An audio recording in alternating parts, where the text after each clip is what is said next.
Hay traiciones que duelen, y luego hay traiciones que te cambian por dentro de una manera que ya no puedes deshacer. Yo creí, durante muchos años, que el peor dolor que un hombre puede sentir es descubrir que la mujer que ama lo engaña. Pero me equivoqué. El peor dolor no es ese. El peor dolor es descubrir que mientras tú comprabas flores, perfumes y aretes pensando en sorprender a tu esposa, había alguien a tu lado que sabía exactamente a quién le estabas regalando todo eso. Y no era para ti. Era para él. Esta historia fue compartida en comunidades y foros donde muchas personas en México han encontrado un espejo de su propia vida.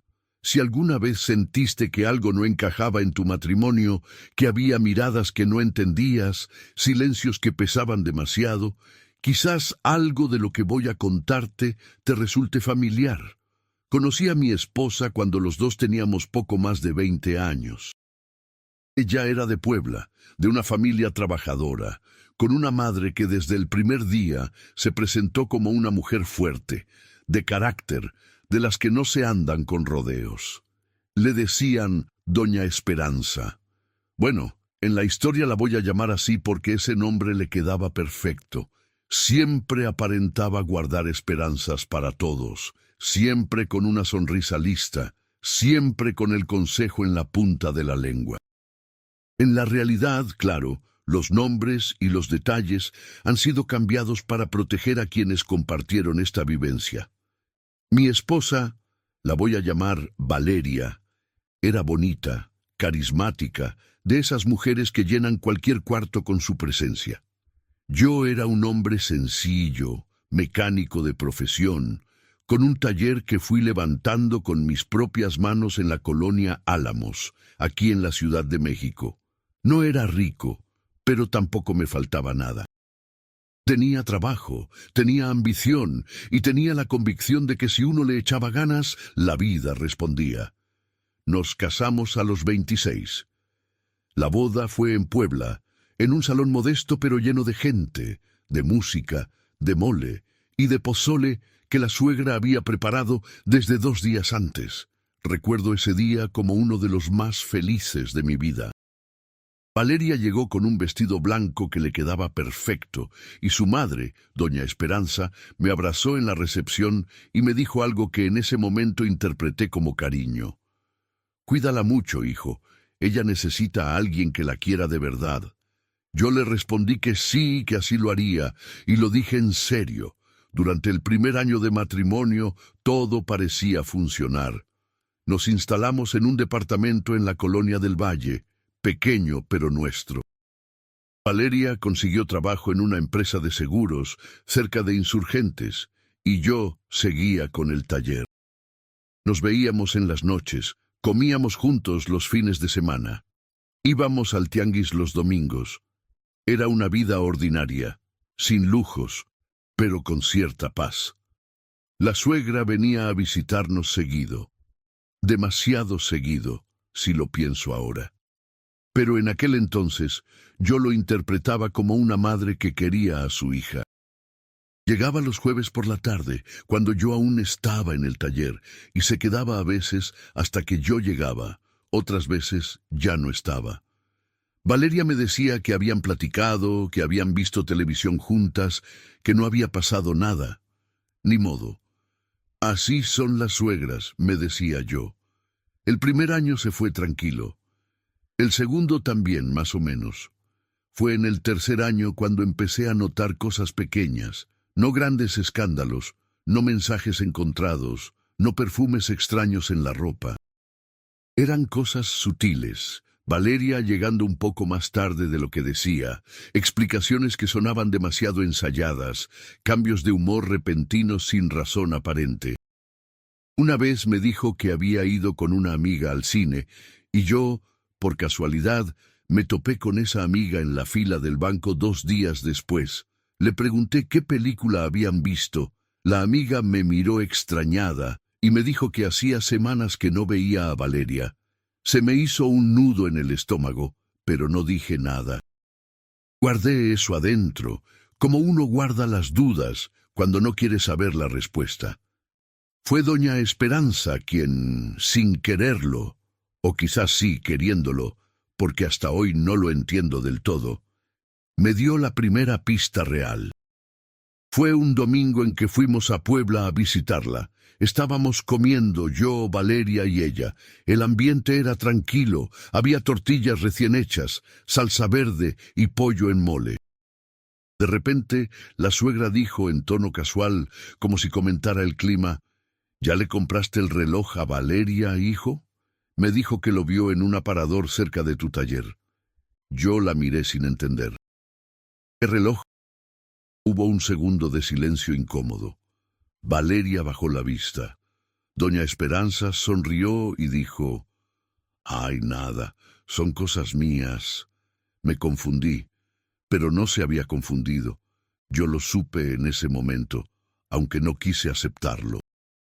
Había algo en cómo Valeria evitó mi mirada, algo en cómo la suegra cambió el tema inmediatamente, hablando de la prima que iba a tener un bebé, del clima que estaba muy seco ese año. La conversación siguió y yo me quedé callado, comiendo mi mole, con el estómago cerrado y la cabeza llena de preguntas que no tenía valor de hacer en voz alta. Pasaron más meses. Me concentré en el trabajo. El taller creció. Contraté a un muchacho que me ayudara con los autos más pesados. Valeria seguía en su trabajo. Seguía llegando a veces tarde, seguía con sus explicaciones de reuniones, de tráfico, de que el metrobús había estado terrible. Yo asentía, preguntaba poco. Supongo que una parte de mí ya sabía algo, pero otra parte prefería no saber. Fue cerca de nuestro 5º aniversario cuando decidí hacer algo especial. Quería demostrarle a Valeria que, a pesar del trabajo y del cansancio, yo seguía pensando en ella. Fui a un centro comercial cerca de Perisur, a una joyería que me había recomendado uno de mis clientes. Quería comprarle unos aretes, algo elegante, pero no exagerado. No soy hombre de grandes gestos románticos, pero ese día quería que se sintiera querida. Mientras estaba en la joyería mirando las opciones, sonó mi teléfono. Era doña Esperanza. «Hijo, qué bueno que contestas. Oye, ¿estás cerca de alguna joyería o tienda bonita?» Me quedé paralizado un momento. «Sí, precisamente estoy en una», le respondí, sin decirle para qué. «Ay, qué bueno. Mira, Valeria me dijo que le gustan mucho los aretes de perla, los clásicos, por si algún día se te ocurre regalarle algo». Lo dijo en un tono absolutamente normal, como si fuera un favor que me estaba haciendo, como si fuera una suegra solícita que solo quería ayudar al yerno a elegir bien. Yo colgué el teléfono. Me quedé viendo las vitrinas sin ver nada. El vendedor me preguntó si me había decidido. Le dije que sí, que me llevaría unos aretes de perla, y los compré, y se los di a Valeria esa noche, y ella se los puso sonriendo, y me dio un beso, y todo parecía perfecto, pero algo se había roto en mí sin que yo pudiera explicarlo todavía. ¿Cómo sabía doña Esperanza que yo estaba en una joyería? ¿Cómo sabía exactamente qué decirme en ese momento? ¿Era coincidencia? ¿Era instinto de madre? ¿O era algo más? Esa noche no dormí bien. Me la pasé dando vueltas en la cama, mirando el techo, oyendo la respiración tranquila de Valeria a mi lado, preguntándome qué no estaba viendo. Antes de continuar con lo que descubrí después, quiero hacer una pausa para pedirte algo. Si estás viendo este video y todavía no estás suscrito al canal, considera hacerlo ahora. La mayoría de las personas que nos ven cada semana aún no se han suscrito, y eso nos hace difícil seguir creciendo. Suscribirte es completamente gratis, solo tienes que dar clic en el botón y activar la campanita para no perderte ningún caso. Cada suscripción nos ayuda más de lo que imaginas y nos permite traerte más historias como esta. Gracias de verdad. Los años siguientes fueron una mezcla de momentos buenos y de silencios que pesaban. Tuvimos a nuestro hijo, Lo voy a llamar Mateo, cuando llevábamos 7 años de casados. Su llegada cambió todo, como suele pasar. Valeria se volcó en él. Yo trabajé más para que no nos faltara nada, y la distancia entre nosotros se fue volviendo algo casi normal, algo que los dos aceptamos sin hablar de ello. Doña Esperanza venía más seguido ahora que había nieto. Llegaba los fines de semana, se quedaba a veces todo el día, yo llegaba del taller y la encontraba en la cocina haciendo sopa o viendo la tele con Mateo. Me saludaba con una sonrisa, me preguntaba cómo me había ido, y yo respondía con cortesía porque así me habían educado. Pero había algo en su presencia que me incomodaba cada vez más, una familiaridad que iba más allá de lo normal, como si ella supiera más de mi casa, de mi vida, de mis horarios, de lo que a mí me correspondía saber. Una tarde, regresé antes de lo esperado del taller. Un cliente había cancelado a última hora y decidí ir a casa temprano. Al llegar, escuché voces en la cocina. La voz de Valeria y la de su madre. No pretendí escuchar, fue simplemente que la puerta estaba entreabierta y las palabras llegaron antes de que yo pudiera anunciarme. ¿Y él no sospecha nada?, dijo doña Esperanza en voz baja. No, respondió Valeria. Ya sabes cómo es, confía demasiado. Hubo una pausa. Luego la suegra dijo algo que me heló la sangre. Así está bien. Lo que no sabe no lo perjudica. Además, tú ya llevas mucho tiempo así. No tiene caso arruinar todo ahora. Yo me detuve a 2 metros de la puerta. No entré, no pregunté. Me di la vuelta, salí del edificio, me subí al coche y manejé sin rumbo durante casi 1 hora por Insurgentes, por Periférico, sin saber a dónde iba ni qué hacer con lo que acababa de escuchar. Lo que no sabe no lo perjudica. Esa frase se quedó grabada en mi cabeza como una cicatriz. Esa noche actué con normalidad. Llegué, cenamos. Valeria me contó cosas de Mateo. La suegra ya se había ido. Todo aparentemente normal. Pero yo era ya otra persona. Era alguien que había cruzado una línea desde la cual no había regreso. Empecé a prestar atención, no de manera desesperada ni obsesiva, sino con la calma fría de quien sabe que el tiempo le va a dar la razón. Comencé a notar los detalles que antes ignoraba. El teléfono que Valeria siempre ponía boca abajo. Las llamadas que contestaba en voz baja desde otra habitación. Los «tengo que trabajar hasta tarde», que coincidían siempre con los mismos días de la semana. Los martes y los jueves. Siempre esos días. Un jueves, le dije a mi ayudante que me iba a retirar temprano. Llegué al estacionamiento del edificio de la empresa de Valeria a las 6:30 de la tarde. Me estacioné lejos, donde no me vieran fácilmente, y esperé. A las 7:10 vi a Valeria salir del edificio, no sola, acompañada de un hombre, joven, de traje, con lentes. No lo conocía. Caminaron juntos hasta la esquina. Él la tomó del brazo con una familiaridad que solo se tiene con alguien a quien se conoce muy bien, y se subieron juntos a un taxi. Me quedé sentado en el coche, las manos en el volante, el motor apagado, los autos pasando a mi lado, el ruido de la ciudad siguiendo su curso normal mientras el mío se detenía. Fui a una taquería de la colonia Doctores que conocía desde hace años. Pedí 3 tacos de bistec y un agua fresca.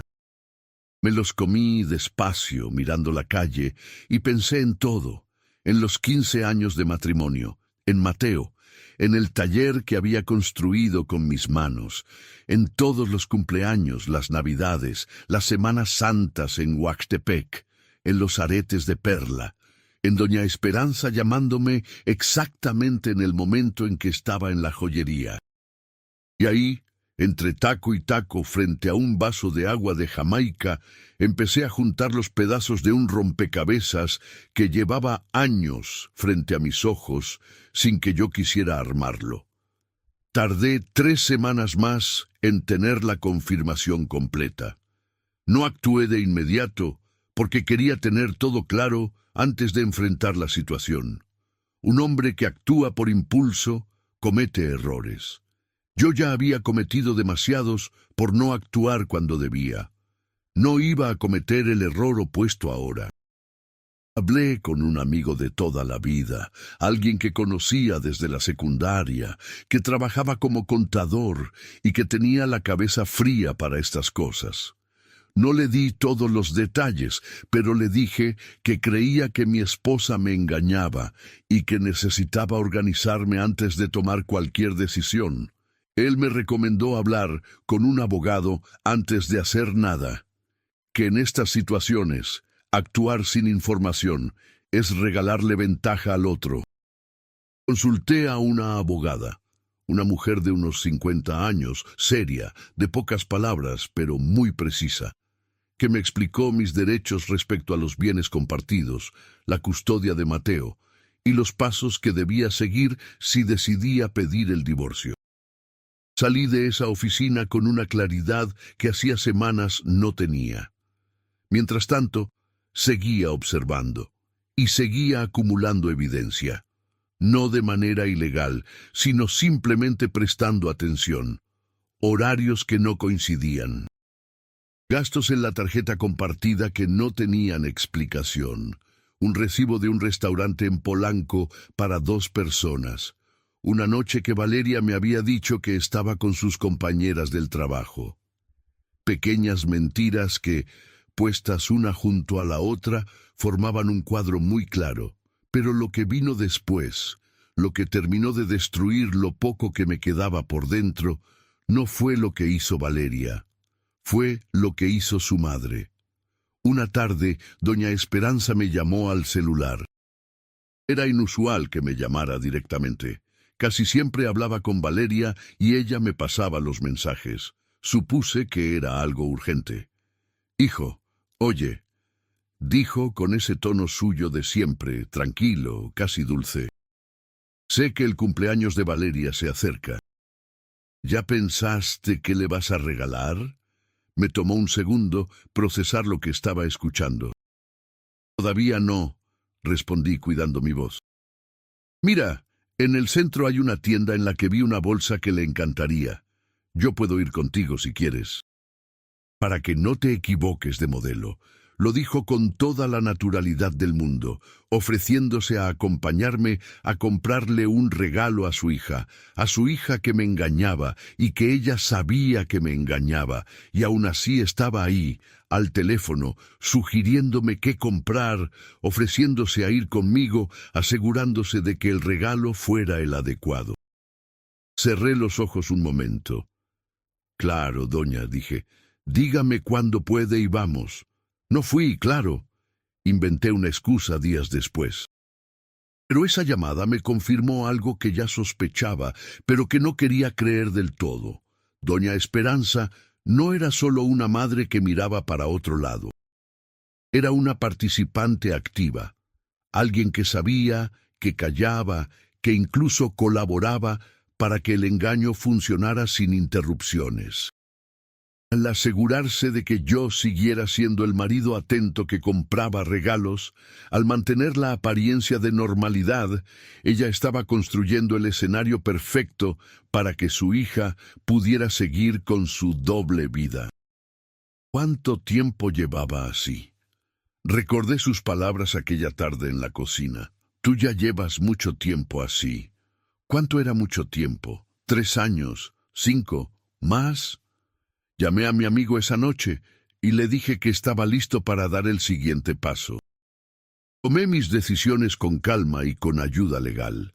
Primero, hablé con mi abogada para asegurarme de proteger lo que era mío, el taller, que estaba a mi nombre desde antes del matrimonio, y los ahorros que yo había generado. Segundo, me aseguré de que mi relación con Mateo quedara protegida. Él tenía 8 años en ese momento, la edad en que los niños entienden más de lo que los adultos creen, pero aún necesitan que sus padres actúen con madurez. Elegí un sábado por la mañana para hablar con Valeria. Mateo estaba en casa de un amigo. Doña Esperanza, curiosamente, había llamado el día anterior para decir que no podría venir ese fin de semana, como si algo le hubiera dicho que era mejor no estar ahí. Hice café. Me senté en la mesa de la cocina. Cuando Valeria bajó, le dije que necesitábamos hablar. Ella se sentó frente a mí con una expresión que intentaba parecer tranquila, pero que no lo era del todo. Había algo en sus ojos, una sombra, una anticipación, que me dijo que ella también llevaba tiempo esperando este momento. «Sé lo que ha estado pasando», le dije, sin elevar la voz. «No voy a entrar en detalles ni a hacer una escena.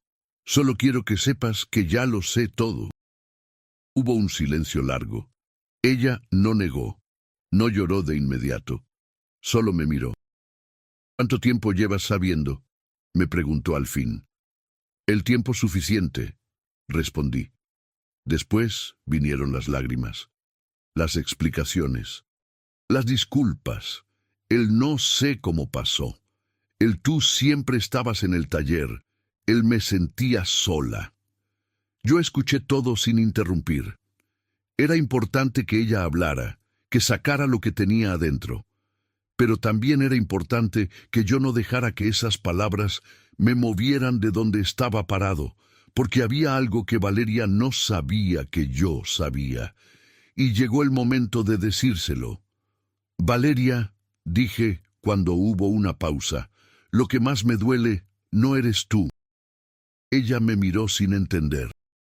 «Tu madre lo sabía desde hace mucho tiempo, y en lugar de decirme algo o de hablarte a ti, se dedicaba a asegurarse de que yo siguiera comprándote regalos.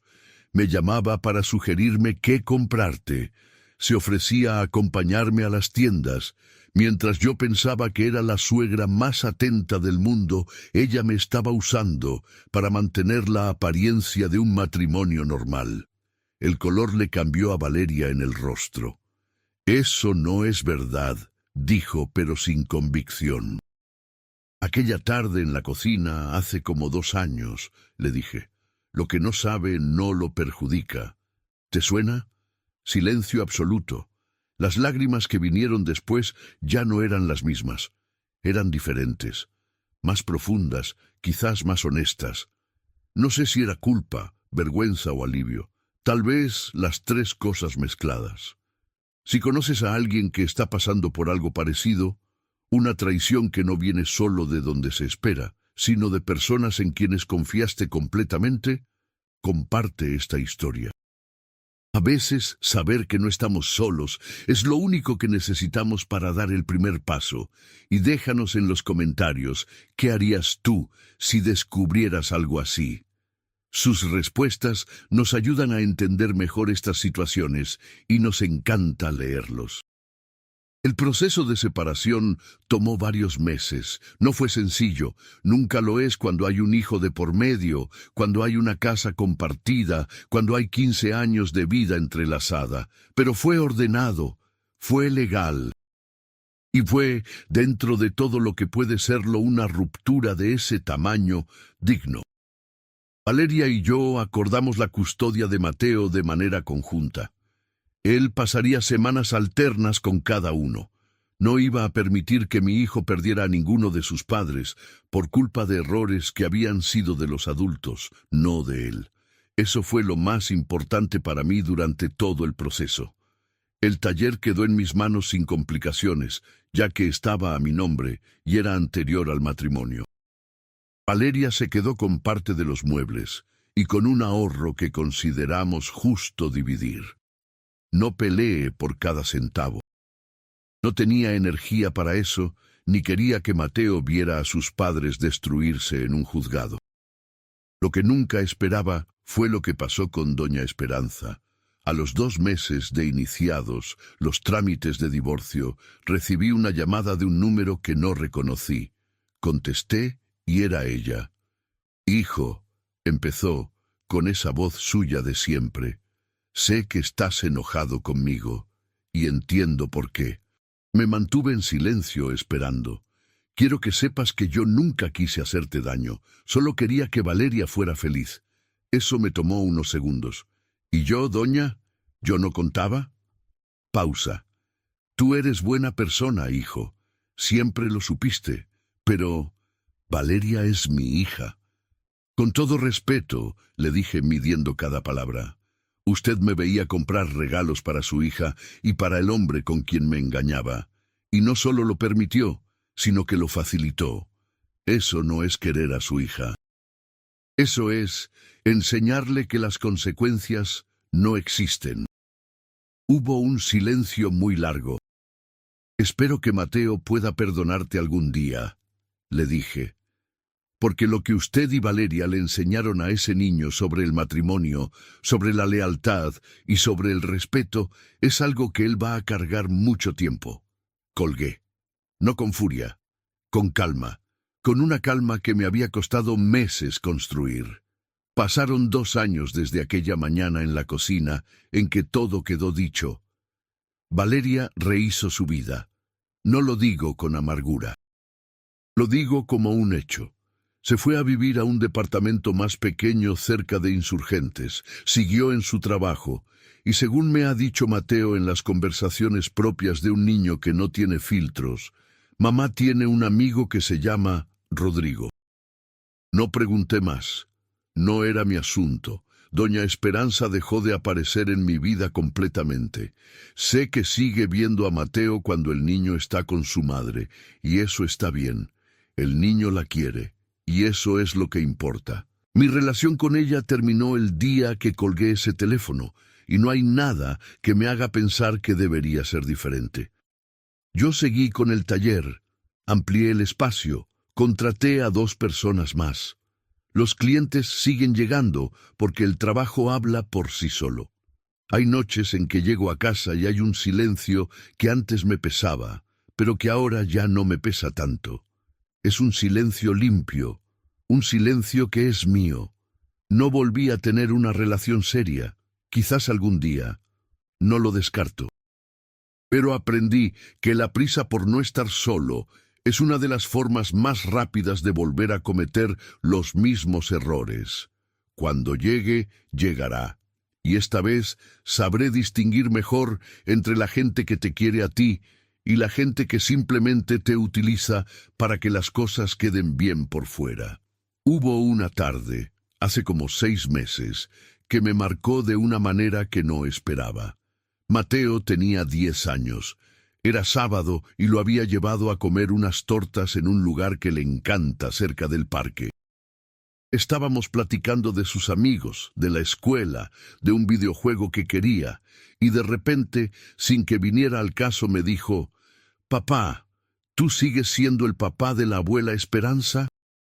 Me quedé un momento sin saber cómo responder. ¿A qué te refieres, hijo? Pues que antes la abuela siempre estaba en tu casa, y ya no está. Es porque ya no son familia. Respiré profundo. Las familias cambian, Mateo. Pero tú siempre vas a tener a tu papá y a tu mamá, ¿sí? Eso no cambia. Él asintió, mordió su torta y siguió hablando de su videojuego como si nada. Los niños tienen esa capacidad maravillosa de soltar las cosas y seguir adelante. Ojalá los adultos pudiéramos hacer lo mismo con más facilidad.